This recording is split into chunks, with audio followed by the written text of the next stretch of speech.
Hello everyone. This video is on compassion and how having compassion for all beings leads to having compassion for oneself.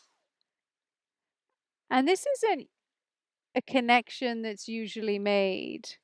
When people talk about compassion, they sometimes find it easier to have compassion for other human beings. And there are a subset of humans that maybe have pets or have just naturally a heart space that feels open to animals, that get the benefit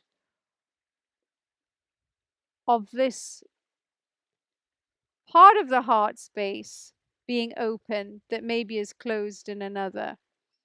And there can be just a intellectual misunderstanding or a lack of experience with animals that can lead to that compartment being closed. And, not everybody has had the privilege of having a pet that they've really connected with, or going into nature and having experiences of animals teaching them. And so there can just be a part of the heart space that's just closed off, but is maybe hugely open to humans. And so we just want to kind of shake things up a little bit and see if the heart space can open up to all beings. Now, we don't need to force it because there may be some blocks there and we can notice it. Like, I just don't like animals, or they're smelly, or I don't agree with keeping animals. They're better off, outside. There can be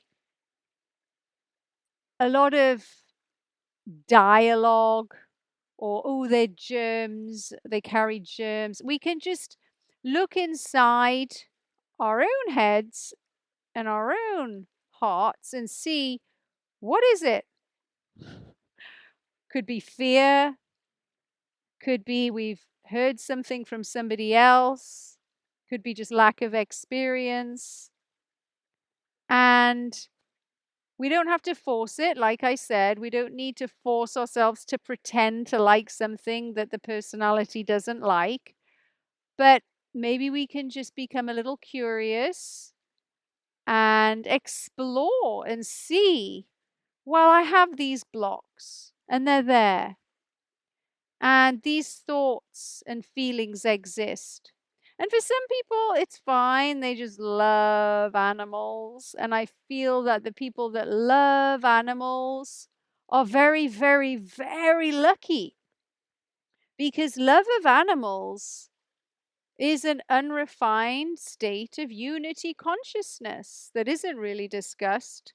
Because to love something which is so different to oneself, something that is alien and the personality perceives as separate, if we break down that barrier, if we see that we're all one at a subtle level, that the consciousness behind the snake, behind the tiger, behind the bunny rabbit, behind the eyes of all of these creatures is the same consciousness that's behind our very own eyes.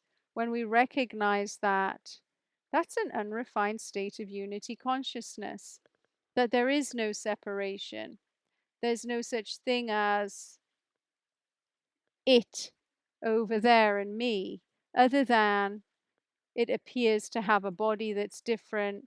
Its senses are slightly more, refined in certain categories. Maybe it can smell at a subtler level. Maybe it can sense things that we can't.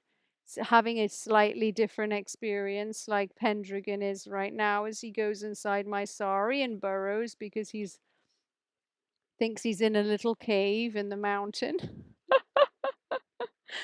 But ultimately, on a deeper level, there is no difference. And once we start to realize there is no difference between anybody else and myself, fear disappears and compassion arises, and we don't feel so lonely and separate from other things in life.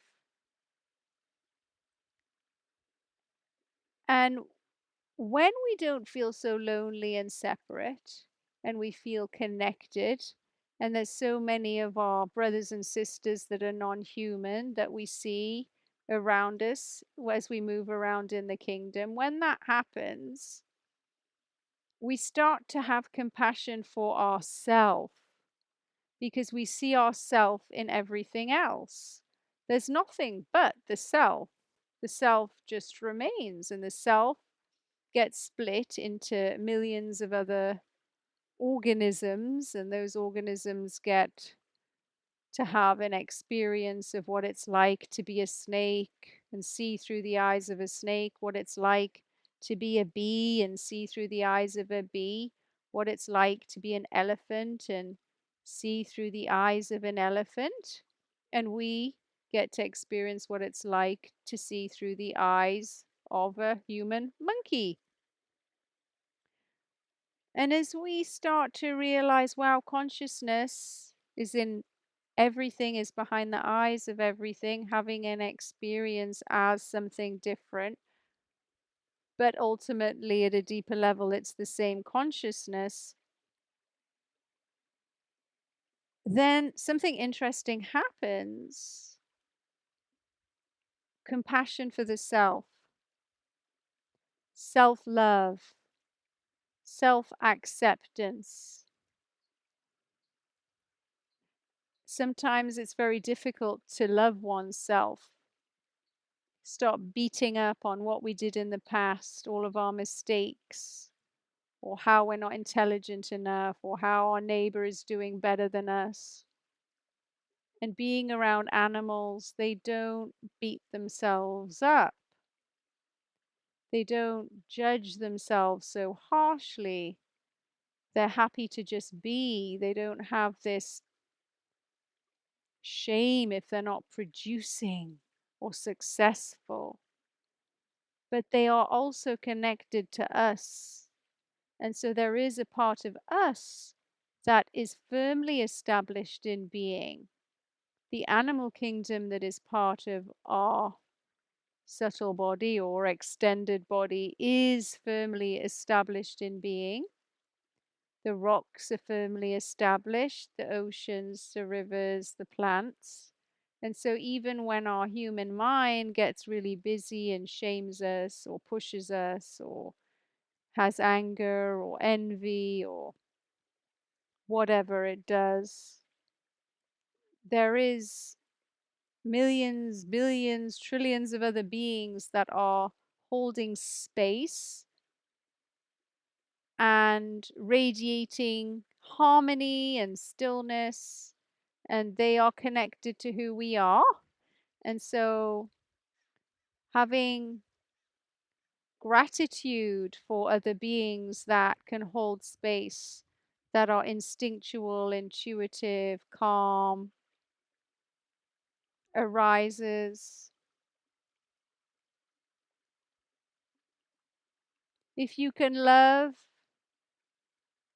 something that's so very different to your human physiology, it makes it easier to love yourself. If you witness animals and the way they are on a daily basis, how they don't have so many hang-ups, you don't have so many hang-ups, how they're not bothered about what they look like, you might not be so bothered about what you look like, how they don't have shame around sex or sexual urges, you might have less shame or no shame around sexual urges. If they just forgive a person and forget, like a dog sometimes, or a duck that just shakes off its wings, if it's had a little peck of another duck, a few minutes later it's forgotten it. It's just like, oh, and now they're happy again. If you see the animal kingdom moving on from things that have happened, altercations that have happened in the past, You might be able to move on and forgive and forget. They don't really hold on to things as much as humans do. They'll notice when you've changed because they can read your energy when you've changed. They're very instinctual and intuitive. Humans, they don't really know when people have changed. If somebody's hurt them in the past, that person's always going to hurt them. Whereas an animal's just going to read the energy, oh, that person's safe now. Oh, now they're not safe. Now they're safe. Now they're not safe. And so they're very in the moment and they don't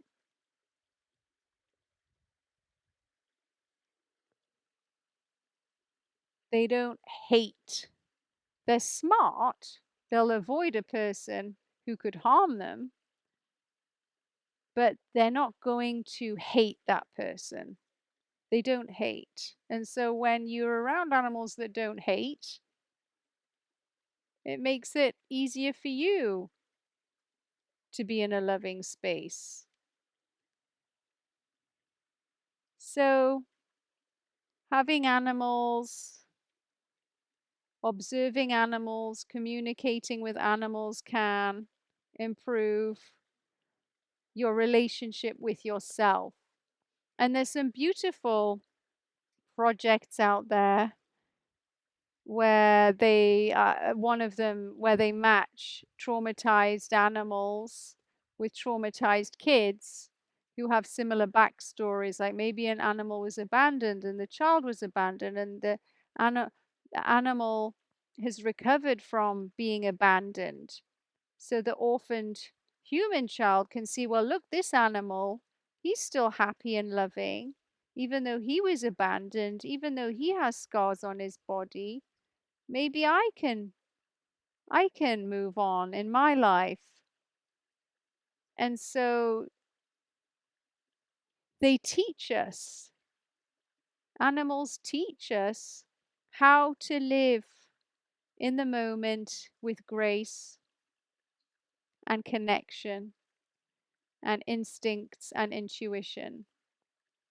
And this is something that the human species needs right now because it's very self-destructive. Whereas animals, they are part of an ecosystem, they don't take more than they need. They're not trying to boost an ego. They don't get into unnecessary altercations. They've got common sense. They're pretty smart. They're not going to get into an altercation to boost an ego.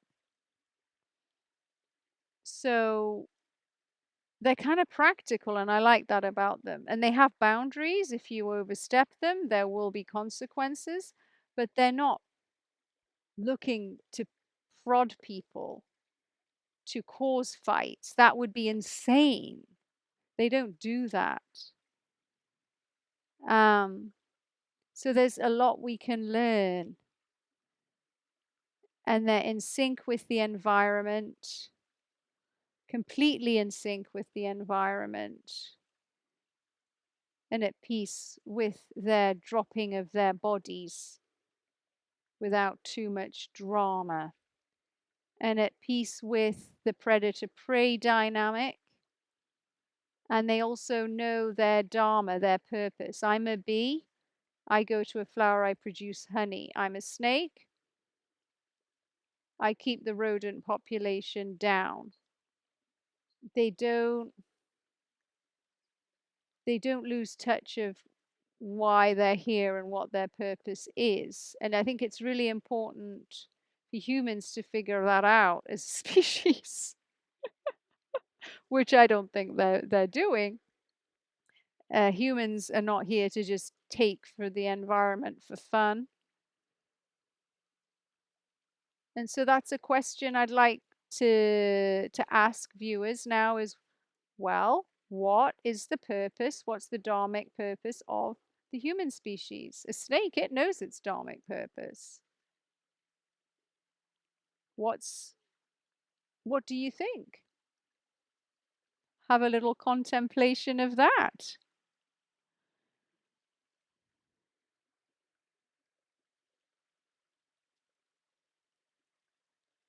And I'm going to do a little prayer now.